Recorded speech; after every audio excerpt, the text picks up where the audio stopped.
Hello दोस्तों, सभी को राधे राधे। मेरा नाम है संस्कार निषाद और आज मैं आपके लेकर आया हूँ फिर से एक नया वीडियो, जिसमें हम लोग ट्रिग्नोमेट्री के जो तीन आइडेंटिटीज मेन होते हैं उसको हम लोग कैसे प्रूव करते हैं उसके बारे में हम लोग सीखेंगे। तो चलिए वीडियो को स्टार्ट करते हैं।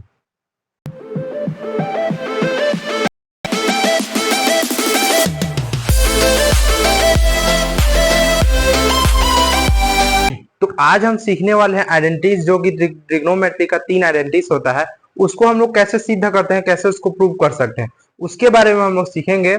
तो सबसे पहले लिख लेते हैं कि कौन कौन सा होता है। पहला वाला होता है sine square theta plus cos square theta equal to 1। दूसरा होता है 1 plus tan square theta equal to sec square theta. तीसरा होता है 1 plus cot square theta equal to cosec square theta.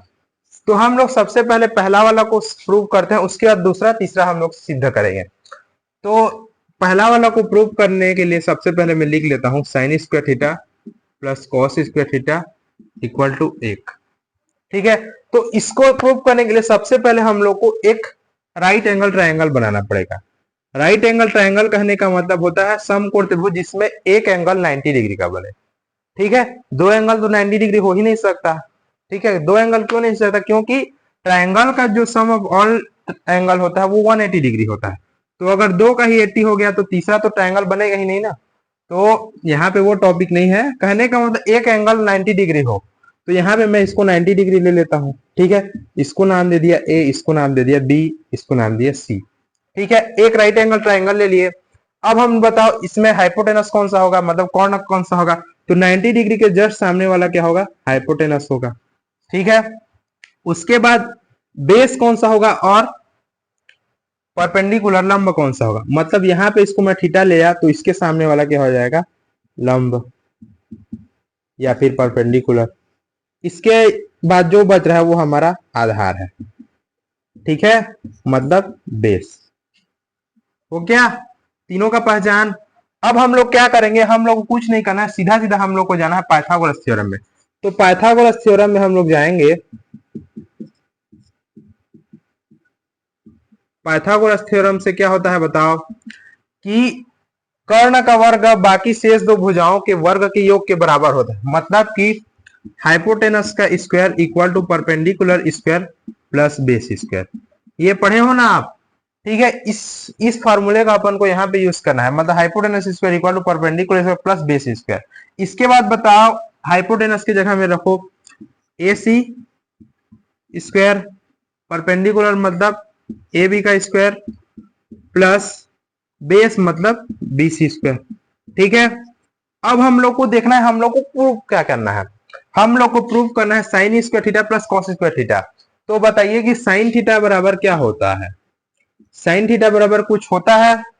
Sine theta बराबर होता है लंब बटे कर्ण। ये होता है, पूरा ही लिख लेता हूं, ये होता है। तो हम लोग देखेंगे यहीं पे कहां पे लंब है क्या? ये देखो ए भी क्या है यहाँ पे है परपेंडिकुलर। तो हम लोग इसमें हम लोग को साइन थीटा लाना है। तो साइन थीटा हम लोग को लाना है तो नीचे में हम लोग को किसका जरूरत है? हाइपोटेनस का। तो हम लोग को नीचे में क्या देना है? हाइपोटेनस का भाग देना है। लेकिन ध्यान देना कि यहाँ पे उसके स्क्वायर को भाग देना है। तो सबसे पहले देखेंगे हाइपोटेनस यहाँ पे कौन सा है? ए सी। तो हम लोग क्या करेंगे?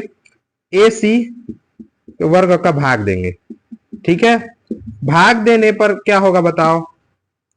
ए सी का होल स्क्वायर, नीचे में ए सी का whole square equal to A B का होल स्क्वायर और नीचे में ए सी का होल स्क्वायर प्लस इधर क्या होगा? बी सी का होल स्क्वायर और ये ए सी का होल स्क्वायर।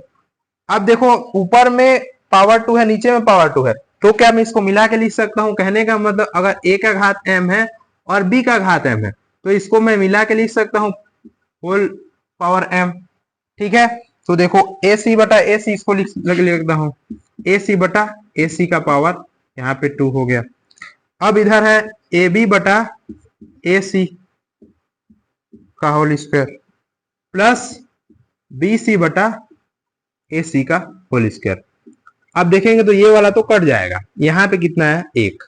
अब देखो ए बी बटे ए सी, तो ए बी यहाँ पे कौन सा है? देखो ए बी मतलब लंब है परपेंडिकुलर, और ए सी मतलब क्या है, यहाँ पे कर्ण हाइपोटेनस है। तो लंब बटे कर्ण बराबर क्या होता है, साइन थीटा। तो क्या मैं इसको साइन थीटा लिख सकता हूँ, इतने इसका इतना के जगह ए बी बटे ए सी के जगह, तो ये हो गया square sine theta whole square.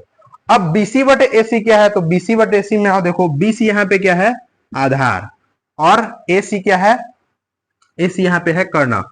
तो हम लोग पढ़े हैं कि cos थीटा बराबर क्या होता है, आधार बटे कर्ण बी बटे एच। तो आधार बटे कर्ण होता है, तो क्या मैं इसके जगह cos थीटा लिख सकता हूँ इतना के जगह, और स्क्वायर का स्क्वायर। ठीक है, इसको आगे हल कर लेते हैं। ये हो गया साइन स्क्वायर थीटा प्लस ये हो गया कॉस स्क्वायर थीटा। ये हम लोग को प्रूव करना था। तो इस तरीका से हम लोग इसको प्रूव कर सकते हैं। कहने का मतलब क्या है, सबसे पहले आपको एक राइट एंगल ट्राइंगल बना देना है, उसमें आप लोग को परपेंडिकुलर, बेस और हाइपोटेनस को हम लोग को पहचान कर लेना है। ठीक है, उसके बाद हम लोग को सीधा जाना है पाइथागोरस थ्योरम में। पाइथागोरस थ्योरम क्या होता है, हाइपोटेनस का square equal to perpendicular square plus base square.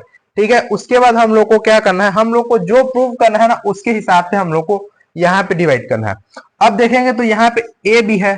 ठीक है, तो हम लोग को जब यहाँ पे प्रूव करना है साइन, तो साइन इक्वल टू होता है परपेंडिकुलर बाय हाइपोटेनस, लंब बटे कर्ण। तो नीचे में हम लोगों को किसका जरूरत है, हाइपोटेनस का। तब हम लोग को नीचे में हाइपोटेनस का स्क्वायर का भाग दे देंगे, बस ये है। अगर भाग देंगे तो अपने आप ये प्रूव हो जा रहा है। ठीक है, अब जैसे इसी के जगह हम लोग को ये सेकेंड वाला प्रूव करने के लिए रहता है। ठीक है, तो अब हम लोग को जैसे इसको प्रूव करने के लिए है, तो यहाँ पे आओ, यहाँ पे सेम वही काम करना है कि इसमें भी पाइथागोरस थ्योरम में आना है।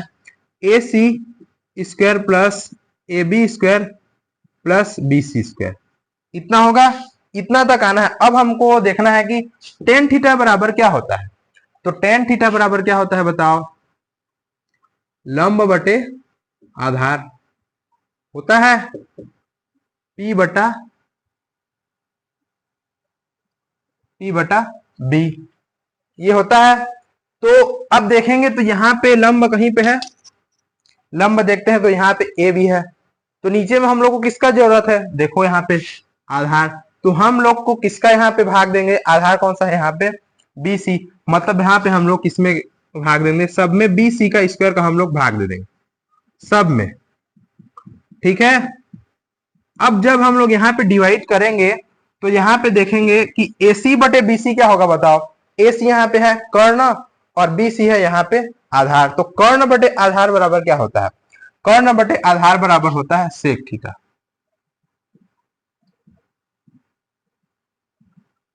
ठीक है, क्योंकि cos theta equal to B बटा एच, तो sec theta equal to H बटा बी। ठीक है, तो यहाँ पे हो जाएगा हमारा sec square theta. A B बटा बी सी तो हम लोग को किए हैं उसको टेन थीटा डालने के लिए, तो ये हो गया हमारा टेन स्क्वायर थीटा और ये हमारा एक। तो इस तरीका से हम लोग सीधा कर सकते हैं। इसी प्रकार से हम लोग तीसरा वाला को प्रूव कर सकते हैं। देखो वहां पे क्या किससे डिवाइड करेंगे, वहां पे हम लोग को चाहिए यहाँ पे कॉट स्क्वायर थीटा। तो देखो कॉट स्क्वायर थीटा बराबर हम लोग को क्या होता है, सबसे पहले आना चाहिए कॉट स्क्वायर थीटा बराबर होता है यहाँ पे आधार बटे लंब। ठीक है, तो कॉट थीटा बराबर होता है आधार बटे लंब बी बटा पी। तो यहाँ पे देखेंगे कहीं पे क्या बोलते हैं बेस है क्या, यहाँ पे ये बेस है। तो हम लोग इस बार इसमें क्या का डिवाइड करें, इस बार हम लोग यहाँ पे लंब मतलब कि ए बी का होल स्क्वायर का यहाँ पे डिवाइड कर देंगे। जब डिवाइड करेंगे तो तीसरा वाला ऑटोमेटिक सीधा हो जाएगा। तो इस तरीका से हम लोग तीनों का तीनों आइडेंटिटीज को यहाँ पे प्रूव कर सकते हैं एकदम इजीली तरीका से। ठीक है, तो इस प्रकार से आप लोग बना सकते हैं, एकदम इजी तरीका से है। तो आज के लिए इतना ही। अगले वीडियो में हम लोग अगले जो भी टॉपिक है ट्रिग्नोमेट्री के उसके बारे में हम लोग पढ़ेंगे। तब तक के लिए बने रहिए हमारे चैनल के साथ और चैनल को सब्सक्राइब कीजिए, वीडियो को लाइक कीजिए, अपने फ्रेंड के साथ शेयर कीजिए। Thank you so much.